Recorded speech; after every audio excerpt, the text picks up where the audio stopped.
Namaste and good morning, everyone. Welcome back to our series of the live Shunya talks for the Agamas. And here we have our show at the 10 a.m. And I would like to invite all our guests here. So we have Dr. Lim, and then we have Dr. Savera, Yeah, and then we have Miss Saranya. Thank you so much, guys, for yeah, joining in for today's session. And we'll start with our practice first, and then we'll continue and move on to the studying of the sutra. yeah. Okay.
Okay, so I would like to ask Saranya ma'am to be the reader of the day, and then we'll continue with the verses.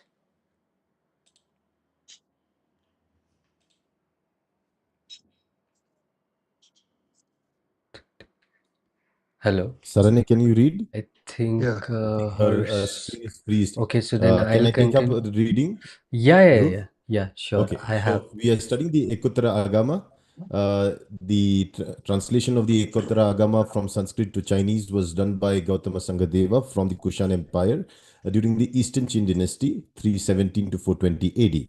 From Chinese to English by our SIF Sutra Translation Department under the guidance of Dr. Lim. We have been doing this, and today we will be studying the Ekotara Agamas.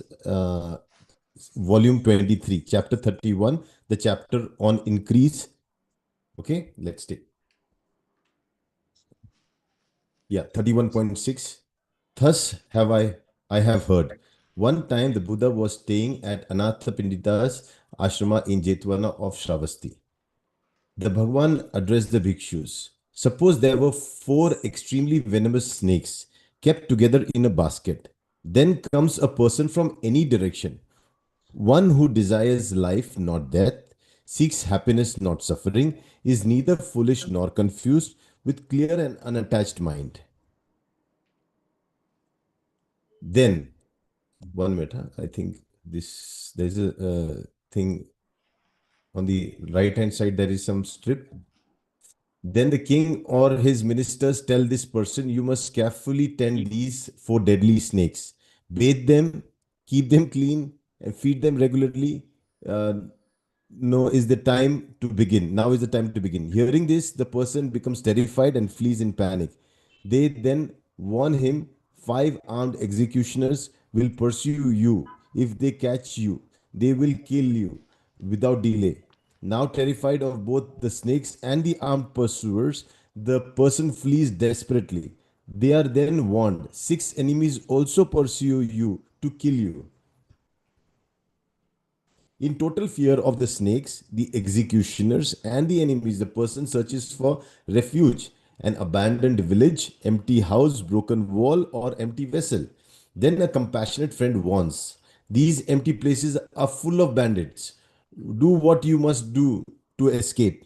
Now terrified of the four venomous snakes, five sword wielding executioners, six enemies, and the bandit infested abandoned villages, the man flees in panic.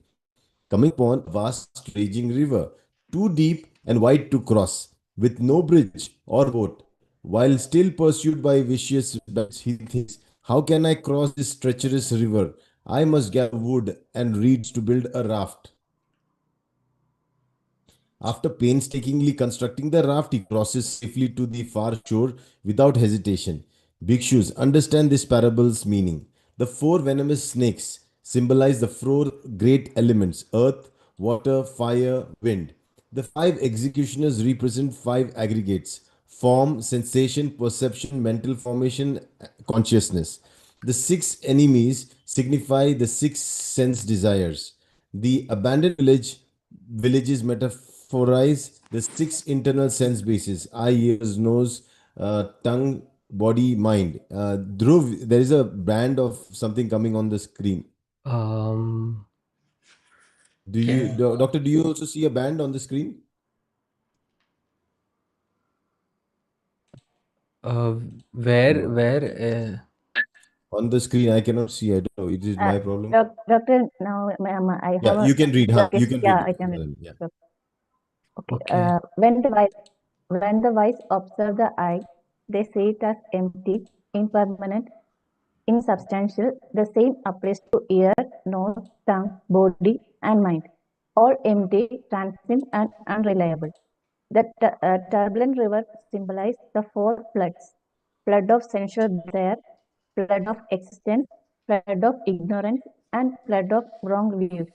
The raft represents the noble eightfold path: right view, right intention, right speech, right action, right livelihood, right effort, right awareness, and right concentration. Crossing signifies diligent, skillful means. This shore represents false view of self. The far shore signifies self-liberation. This shore is King Ajangastru's realm of bondage. The far shore is King Prasadnajit's realm of freedom. This shore is Bara domain. The far shore is the Tathagata's enlightened realm. Then the bhikshus heard what the Buddha said. They followed it with joy.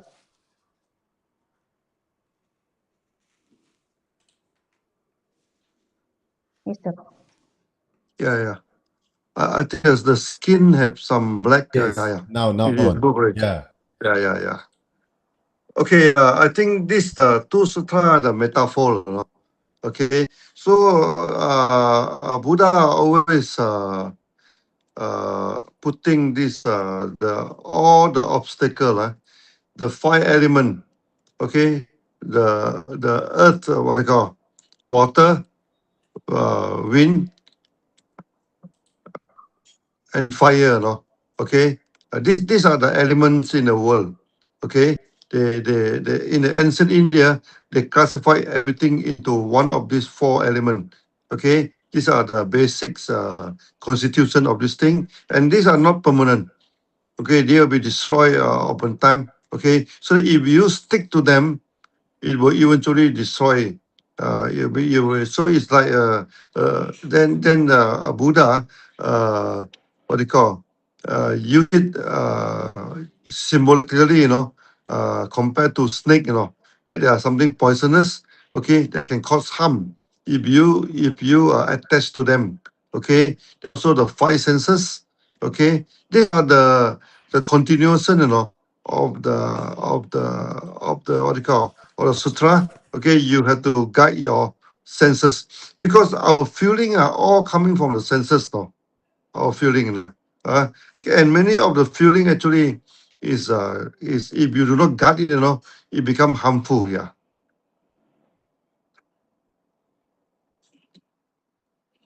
Yes, I think, Doctor, it's pretty clear.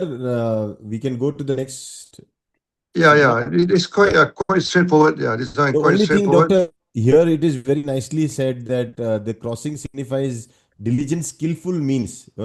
Means applying skillful means. This show represents false views of self when he is comparing that with Ajat Shatru, the son of and who killed his father. And the Yeah, yeah, far shore is showing about King Prasanajit, who was very helpful to the Buddha, and he's telling that these are yeah, the yeah. people. And then he's also talking about this shore being the Mara's domain and the far shore being the Tathagata's enlightened real. Actually, they always use the word shore, no? Yeah. The opposite bank. Then we are in the sea of suffering. Okay, so we should cross this samsara sea. They call it samsara sea, the sea of suffering. Okay, to reach the opposite bank. Okay, to reach the opposite bank. So that this is always the what they call the parable. This is always the what they call Buddha always using this no to signify to cross over the samsara hour, okay, to reach to the other sides, no, which is where we can have a permanent peace. Yeah, But technically, doctor, it means from ignorance to knowledge, right? It means from unawareness to awareness. yeah, yeah. You should be aware of what you're doing. Exactly. You should aware of your feeling, okay, and you should always classify your feeling into three groups. Either it's present, it's not present, it's neutral. Okay, keep on analyze, until one day you see things clearly. Yeah, Beautiful. Dhruv, can we go to the next verse? Yeah, actually, yeah, yeah. that So says the Yeah, venom, you have a question? Yes, Aranya, ask. venomous yeah, please, Rania. Yeah. here is usage is there venom snake na. So venom is there, then some anti venom is also there. So we can tell that Shunya or this eight fold which was the apt anti venom for this five hindrances for this. So Sania's question, doctor, is that these four venomous snakes, the four elements, Ah, if yeah. there is a venomous snake, there is always an anti-venom. Is Shunya the anti-venom to these snakes? Yeah, Susunya is a anti-venom. Yeah, you're right, and this is the permanent solution, okay, to many, what do you call, to the venomous light, okay, to the confrontations, okay, to the fragmentation of the society. So actually, Sunya is a quite a solution to many problems. Actually, we face a lot of problem in this world. Okay, you see this venomous uh, situation. Okay, then because of that, because of our emotion, then we also create a lot of confrontation in our society. Okay, a lot of division, Okay, and the only way to differentiate, to hear all these things, is by this non-differentiation. Okay, and you must always remember, India have a few contribution to the world. First, it the concept of zero. Okay, this is from India. Okay, mathematics, no, everybody know concept of zero. Okay, then equivalent to the concept of zero is the concept of non-differentiation. This concept also is from India. Okay, and this non-differentiation influenced China, Japan, this for the thousands of years, This today you see China, Japan, they are quite monolithic, They're quite monolithic because due to this influence of non-differentiation teaching from India. Okay, so now when we come back to India, my goodness, we see a very different world. After the divide and rule, the British, India have been chopped into various fragments, Okay, so to heal all these fragments, to dismantle all these fragments, I think Sunya is a good solution, Sunya and this solution is coming from India per se, coming from India per se. So go back to India.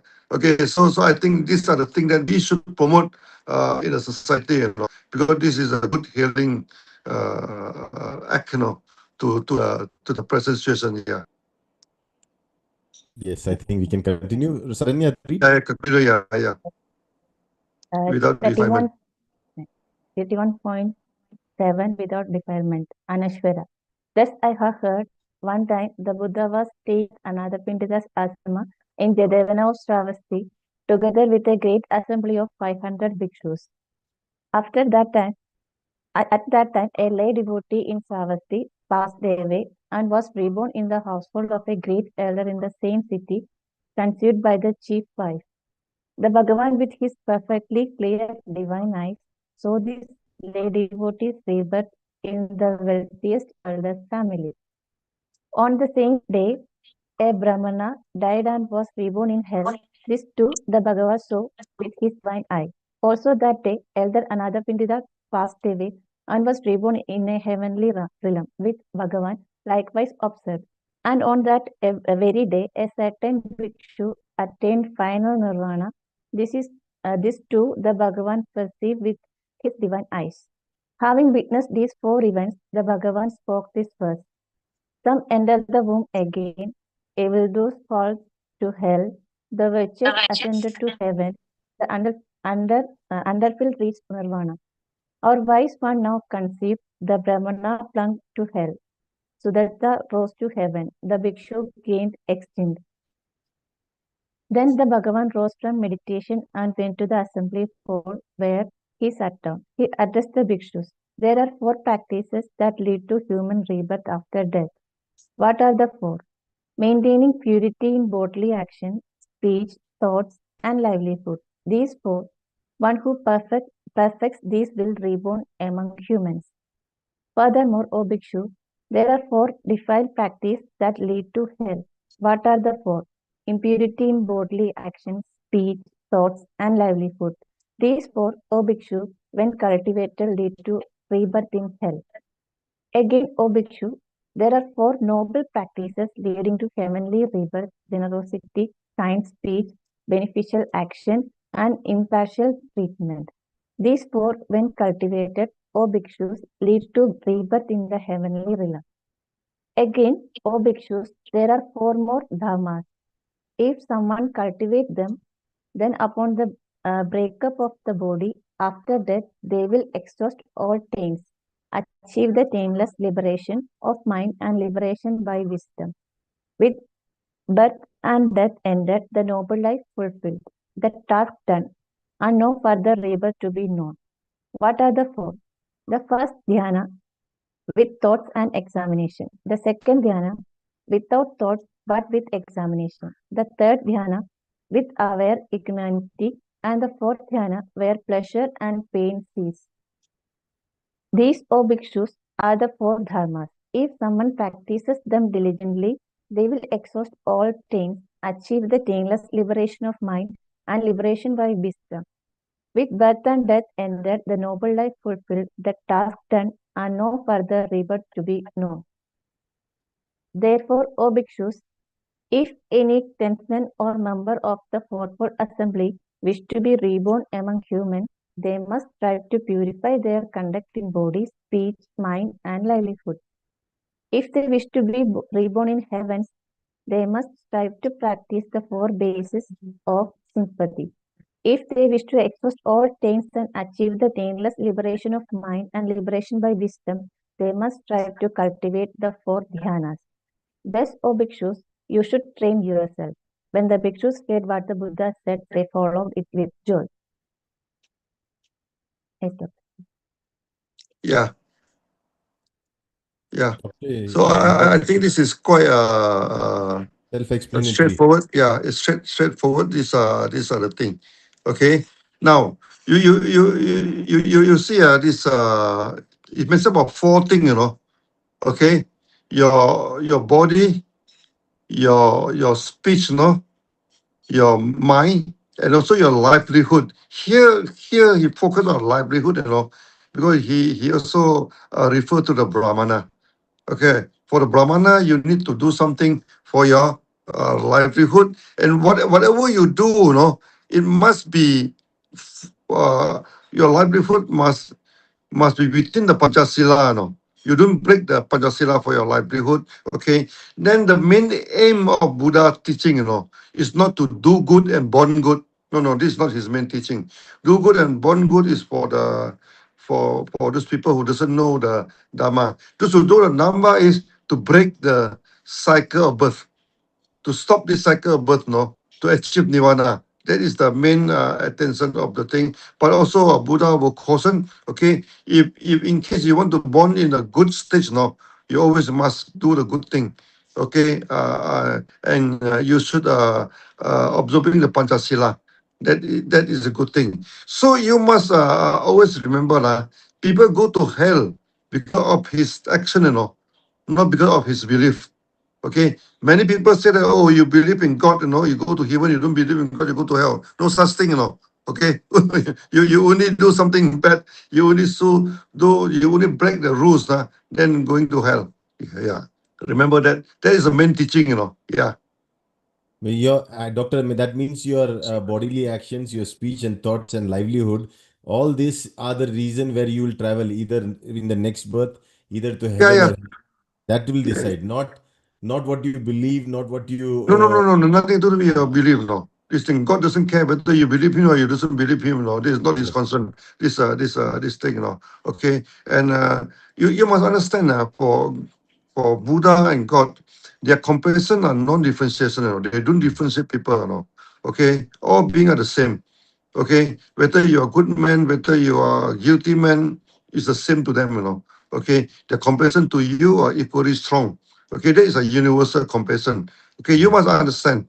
Okay, this is beyond the human being. Uh, we are not to that level, We always differentiate. Someone we like, someone good to us, we like them more. Someone not so good to us, we doesn't like them more that much, That's a human being. But you don't apply the same logic to God and Buddha, Okay, they're beyond all these things, And their comparison is universal. The compensation is universal. So only thing is that if you're doing bad, you get the bad consequences. You're doing good, you get a good result. Okay, that is the only law. The law of karma. It had nothing to do with belief, It had nothing to do with God. These are the things. So now many people when they promote religion, they use the fear factors. They go and threaten you, You believe in my God? Then you go to a good place. You don't believe my God, sorry, you go to hell. No, no, no. This kind of teaching is a wrong teaching, And this teaching actually is a satanic teaching. Only Satan will preach something like that. Not the real God. A God will never preach something like that. Also be careful, Nowadays, many people preach the teaching of Satan in the name of God, Be careful of that. Just like many people also preach this Dharma in the name of Buddha, Okay, they never follow the teaching of Buddha, never corrupted, they're Hinayana, they're corrupted, and yet they say that, oh, they are the only one, they are the true believer. Okay, they are the faithful one. All of you are fake, all of you, he is the only real one. Okay, so we become like they even say that we are the couch, Yet they are the couch. We are the nine no. Anyone breaking any of them is a couch. Okay. Your nine no is a very good Parameter. indicator, whether a practice is a couch or not. Yeah. So true, so true. Yeah, let's Yeah. take the next verse. Saranya. Yes. 31.8 Meditation without breathing. Dhruv, you follow with the teaching, so reading, Okay, yeah, continue. Okay. Anashwasa Dhyana. Thus I have heard. One time Buddha was dwelling in forest outside the city of Vaishali. At that time, Bhagavan addressed the bhikshus. Before I attained the path of Buddhahood, I dwelt in the great fear mountain, Mahabhaya Parvata. At that time, whoever entered that mountain, whether with desire or without desire, their hair would stand on end. During the extreme heat of summer, wild horses roamed freely, and I would sit exposed, then enter the deep forest at night. In the bitter cold of winter, then wind and rain, I would stay in the forest by day and sit exposed at night. At that time, I could recite only one verse, unheard and unseen before. Serene is the night in the great fear mountain, exposing my body. This was woe. When I went to the charnel ground, I took the shroud of the dead to cover my body. At that time, if people from the village of Anda came to gather firewood, they would strike string in my ears or nose. Some would spit on me, others would urinate on me, or to the dirty dirt on my body. Yet I never bore any ill will toward them.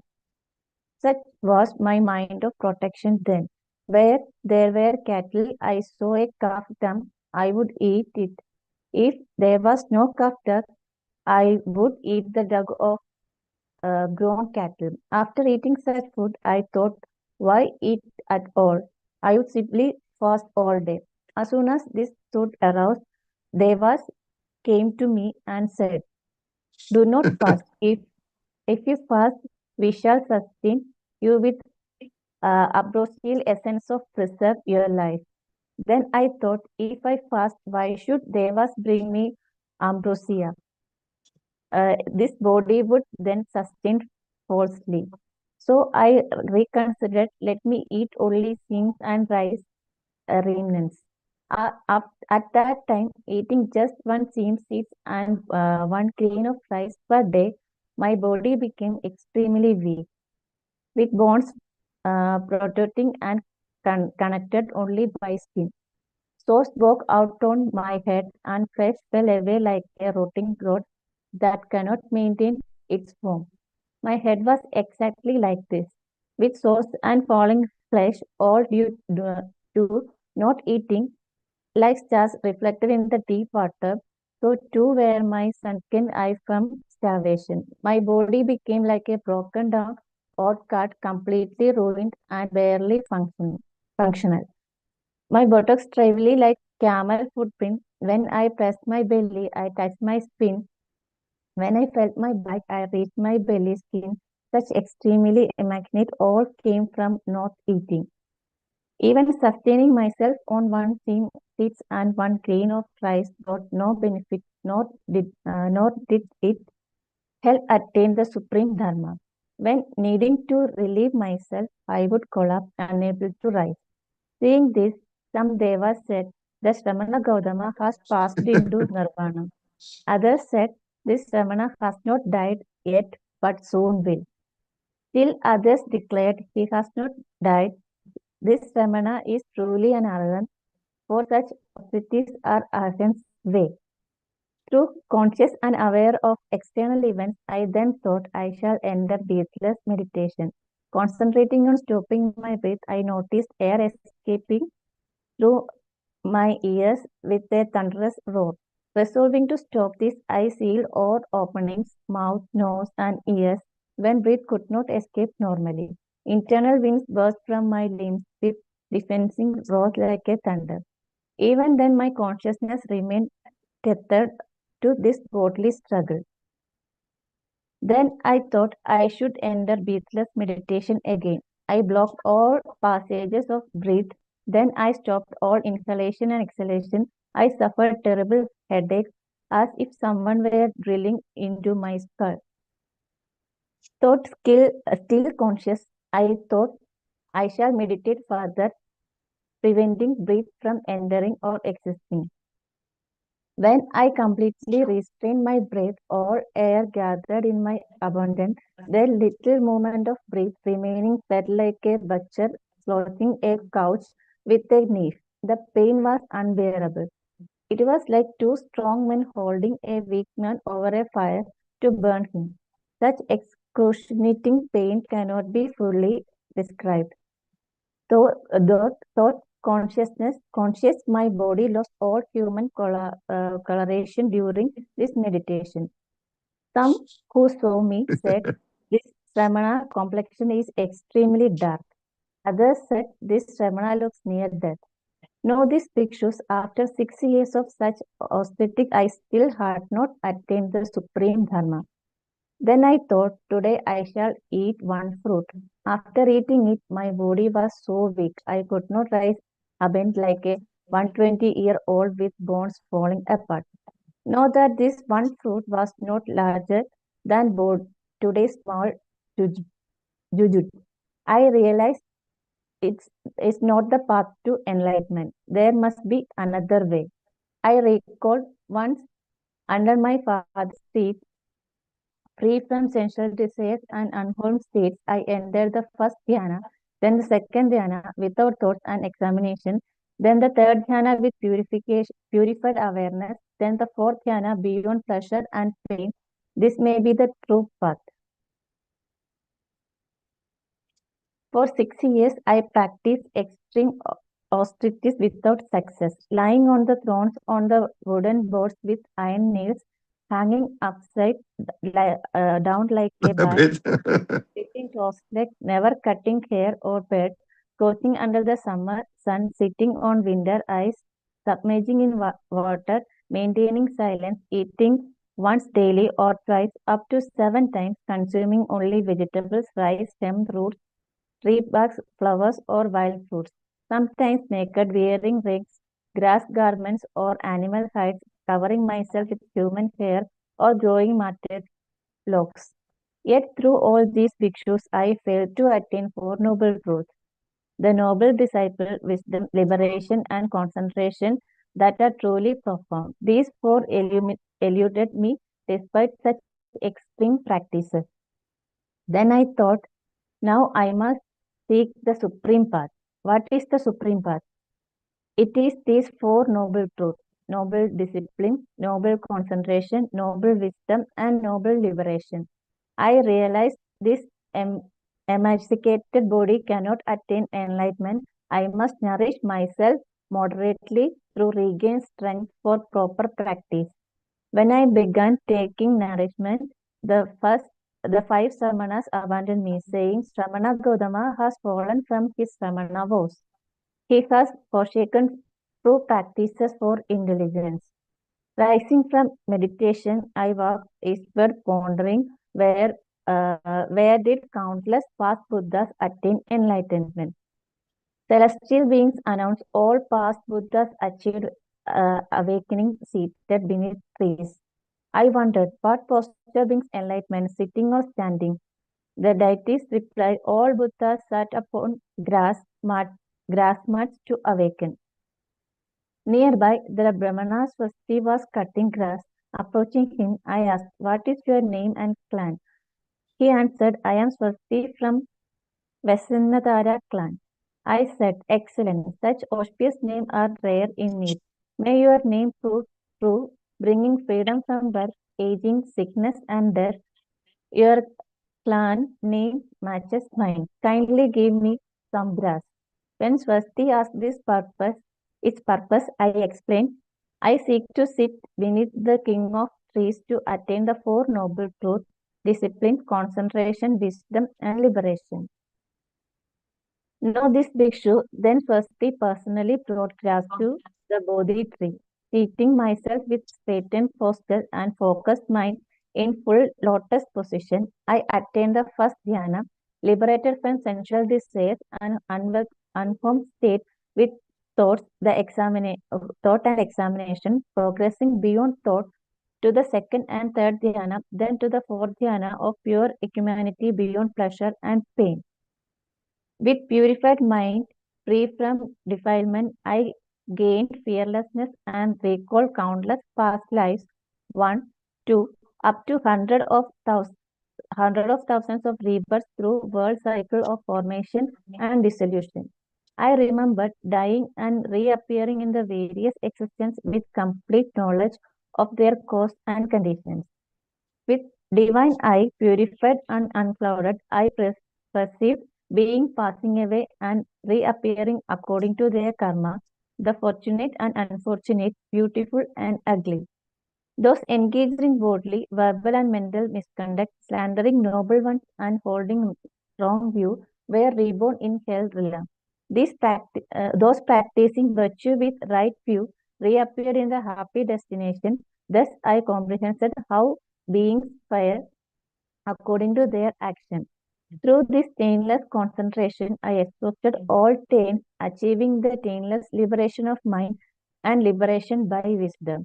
Knowing directly that birth was destroyed, the noble life fulfilled, and nothing more remained, I had attained the supreme perfect enlightenment. O bhikshus, should any Shramana or Brahmana claim knowledge of all rebirth destinations, there is none I have not experienced except the pure abode where one does not return to this world. If there were any proper rebirth state I had not attained, it would be improper, but I have been born in the pure abodes, never to return. You possess the noble discipline, so do I. You possess noble concentration, so do I.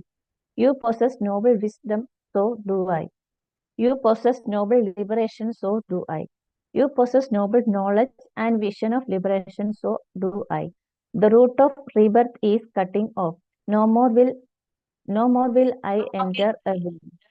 Therefore, bhikshus, strive diligently to perfect these four noble truths. For any bhikshus attaining these four will surely awaken, just as I achieved Anuttara Samyak Sambodhi through them. Thus should you train.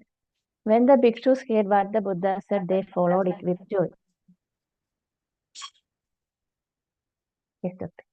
Yeah. Yes, This doctor. one point a very, very strong point, you know. You cannot achieve nirvana by practicing the five this skandha, you know, especially on your body. Okay. So he tortured the body, you know, in various way. Okay. He sleep on the nail, hang upside down. Okay. So he even stop the breathing. Okay. Now, when you achieve the fourth dhyana, how do you know that you achieve the fourth dhyana? Your breathing almost stop, you know.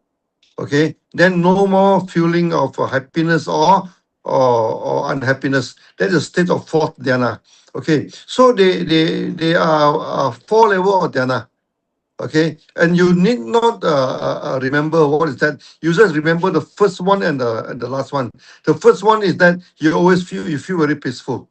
You feel very peaceful, happy, and that is the first dhyana. Okay, then and if your breathing stop, okay, then you don't have happiness, you don't have sadness. No, that is the fourth jhana.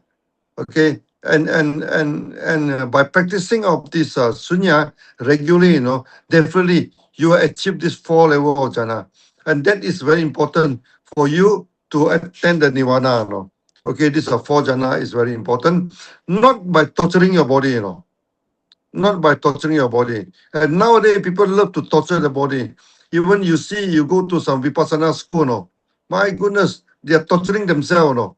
Okay? They thought that by torturing themselves, then you can achieve very high level of practice. No, you do not achieve anything by torturing your body, you know. Torturing your body is a wrong practice. No? The same thing also torturing your thinking, you know, torturing your mind. No, no, no, no. You do not attend this nirvana by all this ascetic practice. No, okay. That's why some of the Westerner, when they translate the sutra, they always translate Buddha as the ascetic Gautama. No, that's a wrong translation. You know, Buddha is not ascetic. No, he is not ascetic. he sometimes he eat very good food, you know, from the king, you know. Okay, and he wear golden robe. And he is not ascetic, yeah. Doctor, and punishment does not make somebody a good man. Basically it's discipline, concentration, wisdom, and Yeah, liberation. discipline, yeah.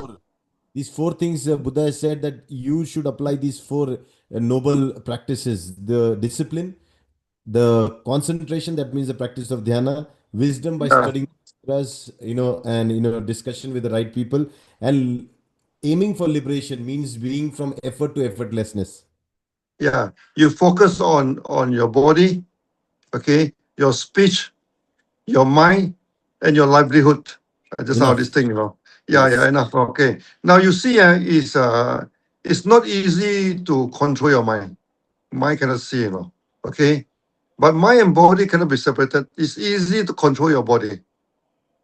Okay, so to control your body, you need to practice the sila. No? Okay, so the practice of sila is always the first rule in a Zen, you know, in the first rule of sunya. Okay, if you do not practice sila, your practice is futile. You know? Okay, you don't go anywhere. Okay, so three things. No, first you practice the sila, do not break the conduct rules. Okay, then you go for the samadhi. Okay, then you achieve the wisdom. Okay, so these are the three things, you know, sila, samadhi, and wisdom, vipassana. Okay, these are the three area of right practice, no, not by torturing your body, you know, not by torturing your sensation. No, yeah, this thing. But you look at India today, you look at throughout the whole world, no, many guru, many maguru, no, they like to torture themselves, they like to torture their disciple, no.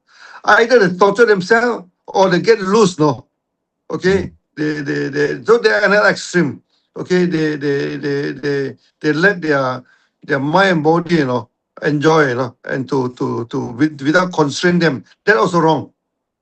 Both extreme are wrong. Yeah. Mm. One extreme is to torture your panchaskanda is wrong. The other one you let it loose. No, never control it. Also wrong. Yeah, doctor, Yeah, yeah. now you beautifully said, like body, speech, the mind, and livelihood. These are the four. Livelihood. Yeah. And exactly that matches with body with discipline, speech with concentration means be aware of what you're Yes, speaking, yes, yes, yes. and your wisdom comes from your mind, means cultivate the mind so that it Yeah, becomes continue your mind. Yeah, yeah. and your livelihood for liberation, doctor, livelihood for liberation. Yeah, yeah. You see, the first level of yoga is to synchronize your mind and body. We Hmm. cannot see the mind, okay, but you can see your body, okay, and you can see the livelihood. Yes, And so body and livelihood are something physical that you can see, okay. yes. So control your body, okay. Lead a right livelihood, then you get a good mind. Hmm. Then you get a good mind. Then you can control your mind. Okay, this thing. So that this in this Anapana Samati Sutra said, you must control your mind. If you don't control your mind, the mind will control you. When the Hmm. mind control you is a bad thing. It's a bad way for you to lead your life. Yeah. And Doctor, one in this same sutra, we came across how Buddha was practicing the austerity even at the charnel ground, where he was wearing the cloth and people were spitting on him, urinating Yeah, him. yeah, yeah.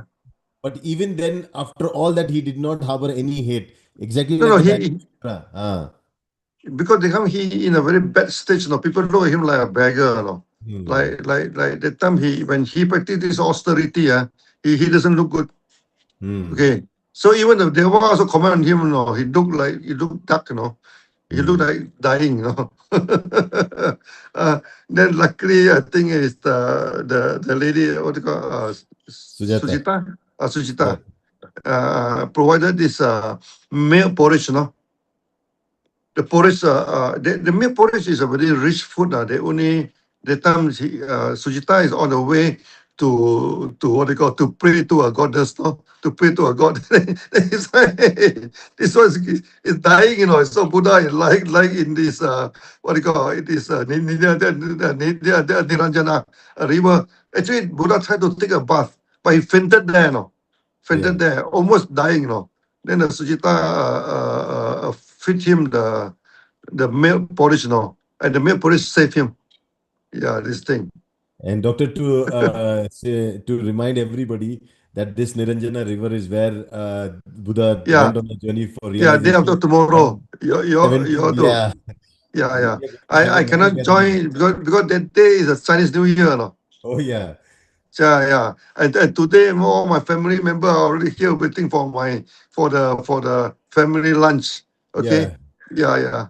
So Doctor, we take any questions if any because we are Yeah, almost at yeah. the end With of that, any question? Yeah, questions. Uh, Dhruv, any uh, questions? yeah, yeah, yeah. Yeah, Rania. Take 1 minute. Sorry. No, I don't think so. Any questions, Doctor? yeah, So I actually, think, Doctor, we can Doctor, conclude here yes, that it's through the practice and to study of sutras. These are the two ways in which one can cultivate No discipline, concentration, questions. wisdom, and go on the path of liberation. Yeah, actually, to study, to understand it, that is very important. Okay, this thing, not to torture your body. Yeah, Okay, you see, even some meditation school, okay, they like to let the students sit for a long time. yeah, No, it's good you can sit for a long time naturally, but don't force yourself to sit for 5 hours, 6 hours. No, never force yourself. During this meditation, no, just exert sufficient strength to yeah. practice. No, don't overexert yourself to practice sunya. Don't keep on yourself and you have to sit for 5 hours, 6 hours, 7 hours. No, no, no, no. But of course, if you can sit for 5 hours, that is a good thing naturally. But not forcing yourself. Never, no, to force yourself for the practice. Yeah, I think that's it it, is not Doctor, a good for way. today. Yeah, that's it for today. I think we are Yeah, we yeah, close yeah. today's session. So And so thank you very much. happy Yeah, happy yeah, New yeah, Year to you, Doctor. See yeah, you. yeah. So happy Chinese New Year to all of you. So after that, I'm going to join my family lunch. No, they are already Please. waiting for me. Let's see Thank you you, then. doctor. Okay. Yeah, bye-bye, Okay. bye-bye. Yeah. Bye bye. Bye bye. Yeah. So yeah, Dhruv, we come to a conclusion for today's session. Thank you, Saranya, for reading, being the reader. Okay, I think you continuously reading aloud is very important because then you'll get the flow. You have been not reading in English for a long time, so there's a definitely shows. So don't stop reading. Dr. Lim has taught us that we have to read every day, we have to teach every day. And I think again for Dhruv also, it's very important that you keep on doing this live sessions. Otherwise, the flow of doing that is also lost. So Yeah. remember, today's lessons, what we learned is to maintain that good things with us. We need to improve on that, not hold on to that. We will always know it. Because when it comes up to time of performance, these are the only things that will again be forgotten. Okay, so anyways, very good session again. To conclude, that a prison does not make a person a God-fearing person. Prison, if that was the case, every prison would have been a temple, but that doesn't happen. So punishment is not the way that we change ourselves. It's through realization, it's through hard work, through discipline, concentration. We take up a good livelihood and work towards it. Okay, so Yeah. thank you so much, both of you. We'll see you Yeah, in just next week. something we have to Yeah, share you want is to add? that Yeah, please tell me something. not add, we are just Oh yeah, we have the Shunyati International Foundation's sixth mega Shunya retreat coming up on the 17th of February. And as an offer for this retreat, we are offering the kimono at a very, very nominal price of 999 only. The contact number has been mentioned here, 8106639969. Please contact on this number if anybody is interested to get this kimono at a discounted price. Sale starts from 16th of February 2026. So please make sure you pick up your set of kimono as soon as possible. not only that. Oh yeah, and we have a bumper. Six International Mega Shunya Retreat also gives you the opportunity to have a palm leaf copy of the Vajra Chedika Pragya Paramita Sutra, the Diamond Sutra as it is, translated by Dr. Lim himself. But the most important thing is this is being offered to you at a very nice discounted price. The retreat price of 2,500. You get a beautiful box packed. You can say a good thing to keep in your house, which will remind you that the Indian culture was always about the culture of studying through reading, writing, listening, and these culture and this is available again at a discounted price as a special price, and you can also buy this on www.palmleafsutra.com or www.sifworld.com. So even at the venue in on the Naranjana River near Sambodhi Resort in Bodh Gaya on the 17th of February, you will be able to buy that. Anything else, Dhruv? Any other offer? Yes, Oh, we have one more thing. one more offer. Okay, the sixth International Mega Shunya Retreat in Bodh Gaya gives you another offer to have a pocket-sized Heart Sutra. It's very small in size. Beautiful. Now the orders are being accepted. Again, the number here is 9902310717. You can call or WhatsApp on this number. And again, this is a nice piece, and it's being offered at a very nice discounted price of just rupees 300. And Heart Sutra would be the best thing to buy today. I like this. Very nice pocket size one. Yeah, Yeah. fantastic. So Great, these are great. the great And offers which even the team is putting behind. So we just wanted to share with everyone.